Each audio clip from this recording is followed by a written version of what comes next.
So let me talk to you a little bit about the facts of healthcare. What is very clear, and Heather mentioned this in her opening comments, is that for too long, the most vulnerable people in our country have had to scrimp and to do without healthcare. In one of the wealthiest countries in the world, it is unacceptable that every person living in America does not have healthcare. COVID-19 has really revealed longstanding health disparities in low-income communities, in elderly communities, in Black, Brown, and Indigenous communities. We are at this moment at 700,000 deaths and climbing. And so if ever there is a moment for us to dig deep and to get healthcare for every single person living in our country, now is certainly the time. We know that as people of faith, healthcare is sacred. Healthcare is life.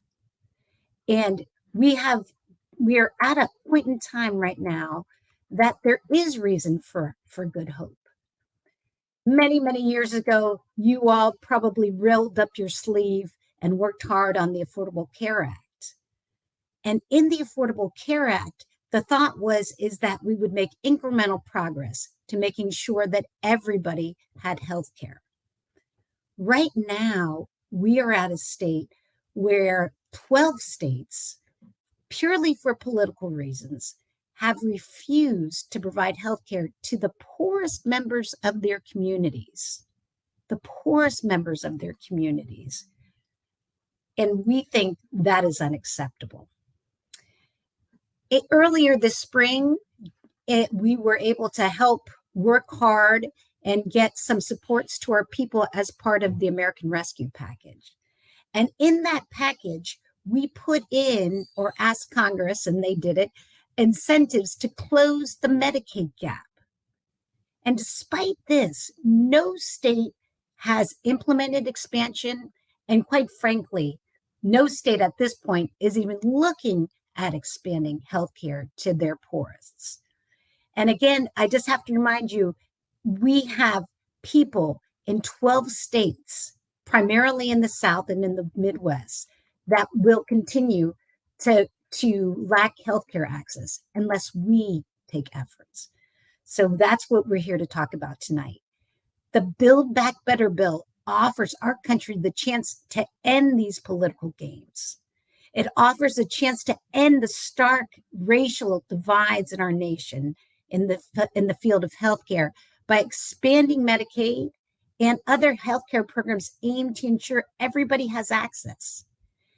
It also includes what Heather talked about in terms of what we refer to in Washington as the omnibus legislation, specific legislation to reduce maternal mortality that is pernicious, that is killing Black women, is killing brown women, Indigenous women as they are giving birth.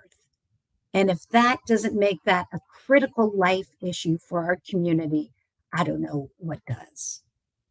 We must take this opportunity to close the Medicaid coverage gap.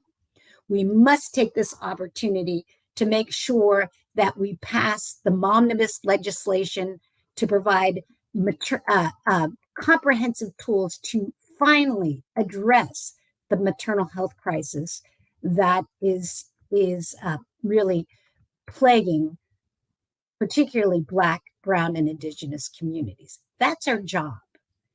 There is good news to report, because while we were working and have been working to get this bill passed through the House, we were able to get Congress to agree with us. That means that we have in the House version of the bill both the omnibus legislation as well as the Medicaid expansion legislation. It is there. But we also know that there is a lot of discussion now about creating a smaller bill, creating a bill based on scarcity. And that is not the direction we want to go. We need to double our efforts in this context to make sure that each of our members of Congress understand that the faith community insists that we close these racial health gaps by expanding Medicaid. We must insist that the faith community holds up the value of life of Black mothers, of Black and brown mothers, and says we are not going to put up any more with deaths. The U.S. has the highest maternal mortality rate in the developed countries. It is worse than it was 25 years ago. And we know that Black women are dying at significantly higher rates than women of other racial demographics. It is unfair. It is unsustainable. It is crazy that in our country, we can't do better. So I offer a way forward for you. I offer you to join us in asking your members of Congress to prioritize making sure that communities have health care by expanding or closing the coverage gap. I offer that you insist to your members of Congress that the omnibus legislation be included in any final package that Congress delivers in the Build Back